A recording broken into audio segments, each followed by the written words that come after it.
Hello friends, इस part में हम आपसे डिस्कस करेंगे कि स्कैन या एलिवेटर डिसशेड्यूलिंग एल्गो किस तरीके से वर्क करती है। तो इसका नाम ही एलिवेटर है, मीन्स ये किस तरीके से वर्क करता है, जैसे आपका लिफ्ट वर्क करता है।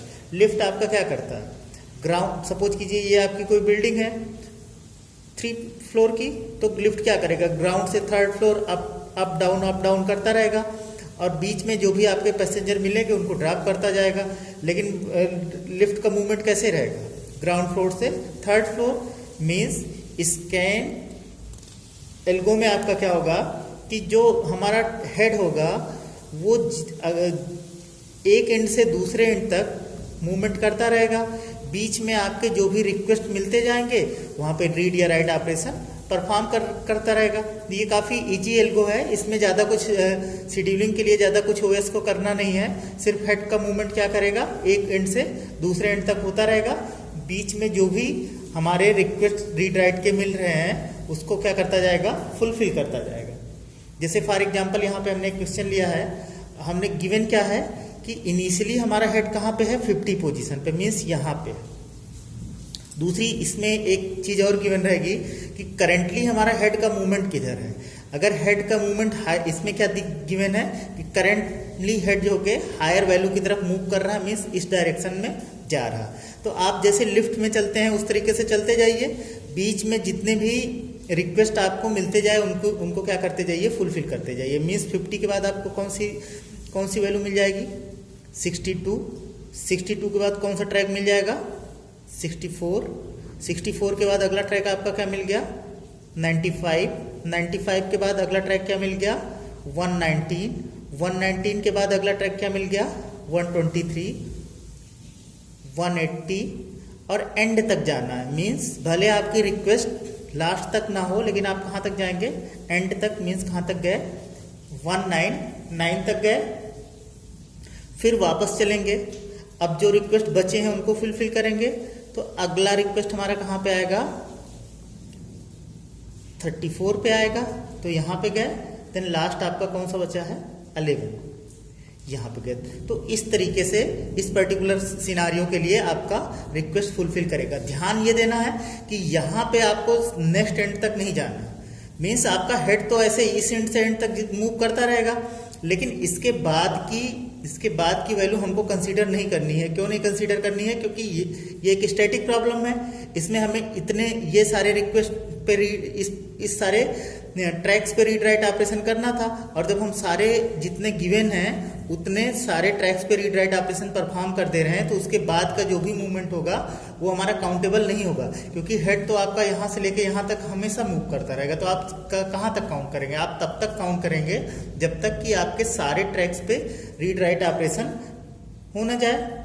अब इसका हम हेड मूवमेंट कैलकुलेट कर सकते हैं। हेड मूवमेंट यहाँ पे आपका क्या हो गया, 62 माइनस 50 प्लस 64 माइनस 62 प्लस इसके लिए कितना हो गया, 95 माइनस 64 प्लस इसके लिए 119 माइनस 95 प्लस इसके लिए 123 माइनस 119 प्लस 180 माइनस 123 प्लस यहाँ पे जाने के लिए 199 माइनस 180 प्लस यहाँ से यहाँ जाने के लिए 199 माइनस 34 प्लस यहाँ से यहाँ जाने के लिए 34 माइनस 11। इसको जब हम कैलकुलेट करते हैं तो ये हमारा हेड मूवमेंट कितना आ जाएगा, सॉल्व करके आप देखेंगे तो ये हेड मूवमेंट इसका आ जाएगा 337। इसका मतलब क्या हुआ कि स्कैन जो एल्गो है उसमें हमने जो प्रीवियस पढ़ा था एसएसटीएफ से ज़्यादा हेड मूवमेंट आता है, क्योंकि जब हमने एसएसटीएफ प्रॉब्लम सॉल्व की थी तो हमारा जो हेड मूवमेंट था वो इससे कम ही था, अप्रॉक्स हमारा 200 समथिंग था। तो मीन्स क्या है कि जब हम 235 मीन्स क्या है, सेम प्रॉब्लम के लिए एसएसटीएफ में हेड मूवमेंट कितना था, 235, जबकि यहाँ पे क्या आ रहा 337। मीन्स स्कैन एल्गो में हेड मूवमेंट एसएसटीएफ से ज़्यादा हो रहा है, मीन्स सीक टाइम अधिक होगा। लेकिन उसके बाद हम स्कैन एल्गो का यूज क्यों कर रहे हैं, तो उसके कई सारे एडवांटेज हैं, उसको हम देख लेते हैं। पहला तो एडवांटेज ये होता है कि स्कैन एल्गो हमारा बहुत ईजी होता है, इजी क्यों होता है? क्योंकि हमें ज़्यादा कुछ नहीं करना, हेड आपका एक मूवमेंट से दूसरे एंड तक आपका चलता रहेगा। आपको कुछ एक्स्ट्रा बर्डन नहीं करनी है। एसएसटीएफ में आपको क्या करना पड़ रहा था, दोनों डायरेक्शन में कैलकुलेट करना पड़ रहा था कि हमारी नेक्स्ट रिक्वेस्ट फॉरवर्ड डायरेक्शन में क्लोज है या बैकवर्ड डायरेक्शन में क्लोज है। जबकि इसमें क्या हुआ, आपको ज़्यादा कुछ टेंशन लेने की जरूरत नहीं होती, तो इसका इम्प्लीमेंटेशन क्या होता, आसान होता।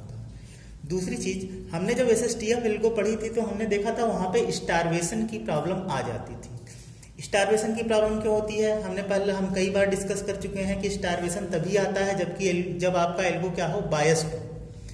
एसएसटीएफ में हम क्या कर रहे थे, बायसिंग कर रहे थे। जो आपका क्लोजर होता था उस ट्रैक की रिक्वेस्ट जल्दी फुलफिल कर रहे थे। अब सपोज कीजिए भाई, डायनेमिकली तो रिक्वेस्ट आती रहेंगी ना। सपोज कीजिए हमारा हेड यहाँ पे रिक्वेस्ट फुलफिल कर रहा, अब वो 199 से 180 पे गया। फिर मान लीजिए अगली रिक्वेस्ट हमारी फिर यहाँ पे आ गई, फिर अगली रिक्वेस्ट फिर यहाँ पे आ गई, फिर अगली रिक्वेस्ट फिर इधर पे आ गई। तो पता चलेगा हेड जिस डायरेक्शन में है, अगर हेड मान लीजिए इस एंड पे है तो इसके पास के ही रिक्वेस्ट फुलफिल करता रहेगा, लेकिन इस एंड वाले को क्या करना पड़ेगा, ज़्यादा देर तक वेट करना पड़ेगा। तो ये प्रॉब्लम हमारी क्या होती थी, स्टारवेशन कहलाती थी। ये स्टारवेशन क्यों है, क्योंकि यहाँ पे आप बाइसिंग कर रहे हैं। बाइसिंग ये कर रहे हैं कि आप जो नज़दीक के रिक्वेस्ट हैं उनको जल्दी फुलफिल कर रहे हैं, जबकि स्कैन में आपकी कोई बाइसिंग हो नहीं रही है।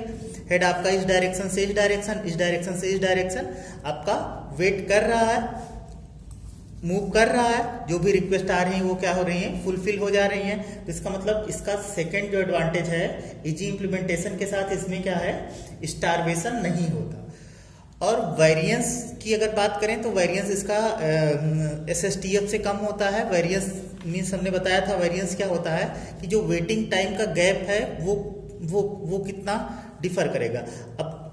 अब स्कैन एल्गो में क्या होगा, बहुत ज़्यादा वेरिएशन नहीं आएगा, जबकि हमारे एसएसटीएफ में क्या हो रहा था, वेरिएशन ज़्यादा आ जा रहा था। भाई यहाँ का जो है उसे, अगर हेड यहाँ पे है, इसके पास कोई रिक्वेस्ट आई तो वो जल्दी फुलफिल हो जाएगी, जबकि दूर वाले को क्या करना पड़ेगा, वेट ज़्यादा करना पड़ेगा कंपेरेटिवली। तो इसका मतलब वेरिएंस जो है एसएसटीएफ में ज़्यादा होता, जबकि स्कैन में आपका क्या होता, कम होता। तो हम ये सारे एडवांटेज हैं, लेकिन इसके कुछ ड्रॉबैक्स भी हैं। ड्रॉबैक्स क्या होते हैं हमारे, पहला तो हमारा ड्रॉबैक ये है कि हमारा वेटिंग टाइम जो रहेगा वो इस अप्रोच में यूनिफॉर्म नहीं रहेगा। यूनिफॉर्म इसलिए नहीं रहेगा कि पता चला हेड आपका यहां से मूव करते हुए यहां तक गया। अब जैसे वो इसको क्रॉस करेगा, इधर अगर डायनेमिक टाइम में फिर से कोई रिक्वेस्ट आ गई, तो उसको क्या करना पड़ेगा, ज़्यादा वेट करना पड़ेगा। लेकिन अगर वो रिक्वेस्ट आगे आएगी तो उसको क्या करना पड़ेगा, कम वेट करना पड़ेगा। मीन्स वेरिएंस भले इसमें लो होता है, लेकिन जो वेटिंग टाइम है वो यूनिफॉर्म नहीं रहता, उसमें काफ़ी ज़्यादा गैप होता है, जबकि काफ़ी ज़्यादा गैप होता है। और दूसरा जो इसका आपको एकदम देख के समझ में आ जाएगा, दूसरा इसका ड्रॉबैक क्या है भाई, जब हमें पता है कि हमारा इस डायरेक्शन में मैक्सिमम रिक्वेस्ट कहाँ तक है, 180 तक है, तो हेड को 199 तक मूवमेंट नहीं करना था भाई। जब इधर कोई रिक्वेस्ट नहीं है तो इधर जाने का कोई मतलब नहीं है। लेकिन इसमें क्या हो रहा है, एक एंड तक आपका यूजलेस है इधर का मूवमेंट। अगर इधर रिक्वेस्ट नहीं आ रही है तो इधर जाना आपका क्या है, यूजलेस है। तो ये कुछ एक्स्ट्रा मूवमेंट करता है स्कैन एल्गो, ये आपका इसका ड्रॉबैक होता। उसके अलावा अगर सेम प्रॉब्लम में ऐसा गिवन होता कि हमारा जो हेड है वो लोअर वैल्यू की तरफ मूव कर रहा, सब कुछ सेम होता, बस का बोलता कि लोअर वैल्यू की तरफ मूव कर रहा है, उस केस में आप क्या करते, 50 के बाद अगला कहाँ पे जाते, तब पहले इधर जाते, 50 के बाद कहाँ जाते, 34 पे जाते, 34 के बाद कहाँ पे जाते, 11 पे जाते, और पूरा एंड तक। क्योंकि इसका ड्रॉबैक होता है कि जिस डायरेक्शन में जा रहा है पूरा एंड तक। इधर 11 के बाद आपकी कोई रिक्वेस्ट नहीं थी, लेकिन फिर भी कहाँ तक गया, 0 तक गया। फिर ये जब वापस आएगा तो अब जो बचे हुए हैं उनको रिक्वेस्ट फुलफिल करेगा। मीन्स पहले 62 पे जाएगा, फिर 64 पे जाएगा, देन 95 पे जाएगा, देन 119 पे जाएगा, देन 123 पे जाएगा, देन 180 पे जाएगा। आगे हेड भले मूव करेगा, लेकिन आगे हेड मूवमेंट हमें वैल्यू काउंट करने की ज़रूरत नहीं है। क्यों ज़रूरत नहीं है, क्योंकि हमारे सारे रिक्वेस्ट फुलफिल हो गए हैं। नेक्स्ट पार्ट में हम देखते हैं कि सी स्कैन एल्गो किस तरीके से वर्क करती है। Thank you.